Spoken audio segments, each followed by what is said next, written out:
checking out the new Dino Hills Disc Farm in Glen Rose, Texas. Just opened up and super pumped about it. Here we have hole 1. Nice elevation to down to an elevated basket. Super fun hole. There's some crud on the right and crud on the left. You really want to keep it straight unless you get far enough, then you can, you know, dump out to the left. Hole 2's tee pad is over there, so you got to be kind of careful, but that's like the landing zone if you're not going to keep it straight. That was my throw. This is my buddy Justin, and he does a much better job keeping it in the air, and he makes the right miss. He gets it down there, and then it dumps left. Hole 2, you got to get creative. Neither of us hit the line. Spoiler.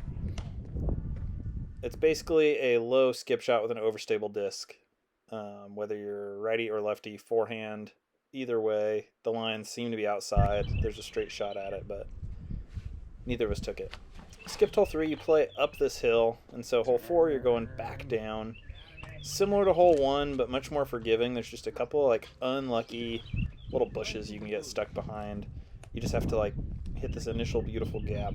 If you release early, there's stuff on the right and the left to grab you up no matter how you're throwing.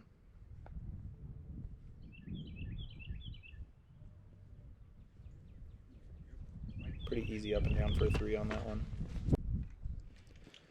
Hole 5 should be super simple, but if you miss your line, it is unforgiving. You almost need something to like flip up to flat and work. Hole 6, super low ceiling skip shot. Justin wanted it real bad. Hole 7, I didn't get a shot from the tee, but this just shows the beauty that this course has to offer. There's all these awesome ridges around it. It is just spectacular. And that's to an elevated basket as well. Hole 8 is the longest hole on the course. I'm thinking roller all day long as you miss the bush straight ahead. And the wind just pulls Justin's longhorn. It flew probably like 450 feet, just not in the right direction, unfortunately. And I'm licking my chops for a roller and just sky it out. Huge mistake. And you're left with this interesting green with some unforgiving rough around it, but that's fun hole. Hole 9, that brush pile, you can see the oak tree to the right of the brush pile. You need something to go straight at that oak tree and then dump right. The basket's kind of protected. It's in this dry creek bed. Hole 10, second longest hole in the course. These cattle out here got in my head.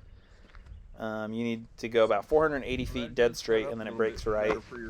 And there's a couple of false fairways that you'll see when you get there. And this is the green. This hole kind of ate me up a bit.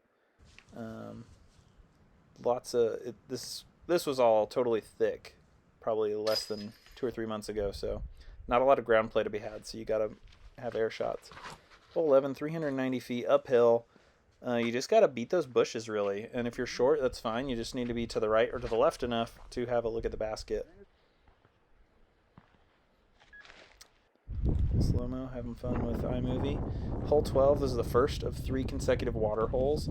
The pond is just hidden over that horizon at the edge of the field. So basically it's a mid-range throw, laying up to that lone tree on the edge of the field, and that'll give you a nice chip shot onto the green for a 3. Right in the wind.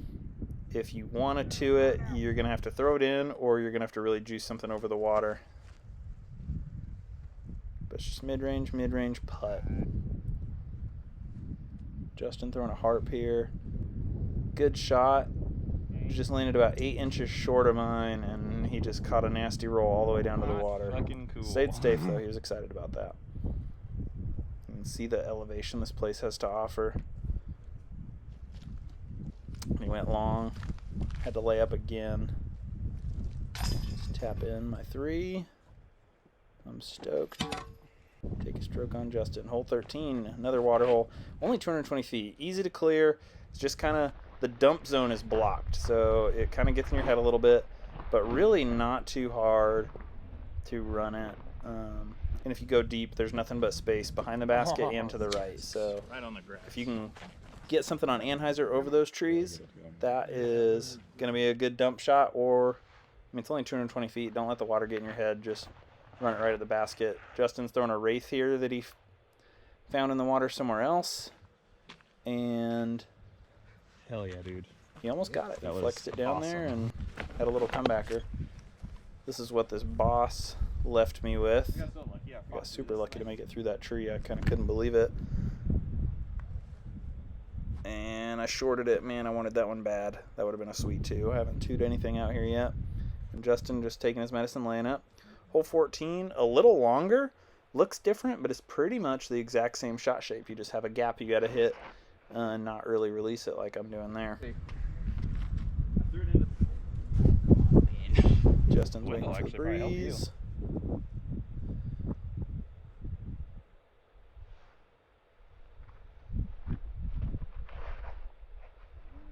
And just a little bit early. The wind didn't flip him up and help him at all, but there's a lot of texture on that ground there, so it slowed him down. The water holes are done with. You got a downhill, kind of a deceiving distance and angle you need to hit. And I turn it over bad. I'm in jail. Hole 16, short, 201 feet. Justin almost hit the gap. There's a straight gap as well. This basket is hanging from a tree by a chain, so it's kind of tricky. I tried to go for the straight gap. It's just off a little bit. Hole 17, this one's super fun. There's a creek on the right side that's pretty dry. You can scramble out of there. But if you hyzer to the left side of the road, there's actually like casual water back there that can be hard to putt from. Yes.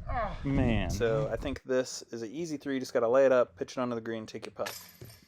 I cannot believe Justin ran that putt. That was insane.